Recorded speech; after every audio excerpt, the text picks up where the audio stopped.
మనకు కొదువైన వాటిని దేవుణ్ణి అడగాలి. కొంతమందికి జ్ఞానము కొదువుగా ఉంటుంది, కొంతమందికి డబ్బులు కొదువుగా ఉంటాయి, కొంతమందికి ఆరోగ్యం కొదువుగా ఉంటుంది, కొంతమందికి ఆత్మరక్షణ కొదువుగా ఉంటుంది, కొంతమందికి బిడ్డల విషయం కొదువుగా, బిడ్డలు లేని వారు ఉంటారు, బిడ్డలు కొదువుగా ఉంటుంది. మనకి మందిరము కొదువుగా ఉన్నది, విశ్వాసంతో సంఘం ఉన్నది. కానీ కొంతమందికి చదువు ఉంటుంది కానీ ఉద్యోగం కొదువుగా ఉండొచ్చు, కొంతమందికి మనశ్శాంతి కొదువుగా ఉండొచ్చు.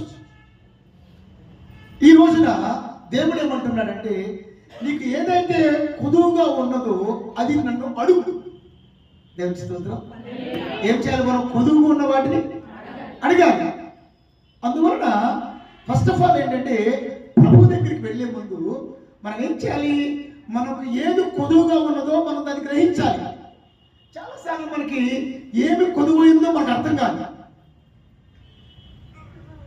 కాదు. అందువల్ల నీ కుటుంబాన్ని, నీ జీవితాన్ని, నీ ఆంతర్యాన్ని ఒకసారి పరిశీలన చేసుకోవాలి. నేనేం కొదువుగా కలిగి ఉన్నాను? నువ్వు అడిగితే కనుక ఆయన అడిగిన వారికి ధారాళంగా దయచేవాడు. దేవుడికి స్తోత్రం చెప్పాలి. ఎలాంటి వాడు అంటే చెప్పాడు ఆయన? అడిగిన వారికి ధారాళంగా దయచేయాలి. మొదటిది ఏం చెప్పాను?